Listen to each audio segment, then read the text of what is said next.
আইসিবিআরডিওর আগমনের আহ্বান উপলক্ষে প্রেস মিট। গত 23 জুলাই 2025 কলকাতা প্রেস ক্লাবের অডিটোরিয়ামে ঈশ্বরচন্দ্র বিদ্যাসাগর রুরাল ডেভেলপমেন্ট অর্গানাইজেশনের উদ্যোগে প্রাক শারদীয় আগমনের আহ্বান বিষয়ক আলোচনা সভার আয়োজন করা হয়।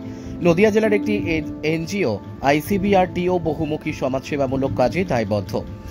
দুস্থ মানুষদের বস্ত্রদান, করোনাকালীন সময়ে খাদ্যদ্রব্যাদি ও ঔষধ বিতরণ এবং সাংস্কৃতিক নানা কর্মসূচি পালন করে সারা বছর।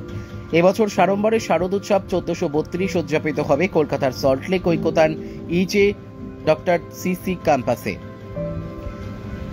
4 দিনব্যাপী নানা অনুষ্ঠান, পূজা পার্বণ, সুস্বাদু প্রসাদ, নতুন বস্ত্র, কম্বল, ছাতা ও থাকবে নানা ধরনের সাংস্কৃতিক অনুষ্ঠান। মহতি প্রেস মিটে অংশ নেন বাংলা, হিন্দি, ওড়িশা, উর্দু, বিভিন্ন ভাষাভাষীর মুদ্রণ ও অডিও ভিজুয়াল মিডিয়া। উপস্থিত ছিলেন সংস্থার কর্ণধার বাচ্চু দাস, সভানেত্রী অনামিকা অ্যান্টনি, বিশিষ্ট বুদ্ধিজীবী নির্মল চন্দ্র রায়, কৌশিক বিশ্বাস ও সাধন পাত্র। গ্রাম, শহর, জেলা ও মহানগর জুড়ে বেকার যুবক যুবতীদের স্বনির্ভরতার লক্ষ্যে তাদের কর্মযজ্ঞ জারি থাকবে বলে জানিয়েছেন বাচ্চু দাস। কলকাতা প্রেস ক্লাব থেকে সাধন পাত্রের report, S news Bangla.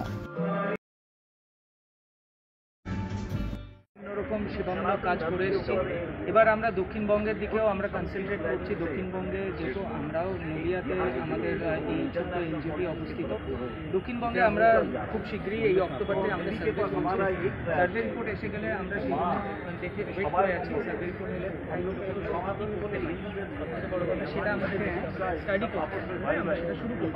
Sundarban নিয়ে আমাদের ভাবনা রয়েছে অবশ্যই, কারণ সুন্দরবন এমন একটা জায়গা যেখানে বিভিন্ন রকম প্রাকৃতিক দুর্যোগের জন্য লোক ক্ষতিগ্রস্ত হয় প্রত্যেক বছর কিছু না কিছু একটা লেগেই থাকে সুন্দরবন। তো সেই জায়গায় আমরা অলরেডি চিন্তাভাবনা নিয়েছি। আমাদের অক্টোবরের মধ্যেই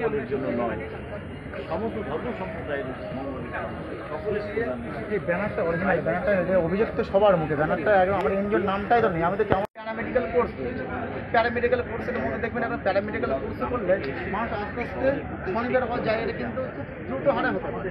যেমন ইউএসজি রয়েছে, এক্স রে রয়েছে, তারপরে ডিএমটি রয়েছে, ডিএলএমএড রয়েছে, এই কোর্সগুলো আমরা এখানে করতে পারি।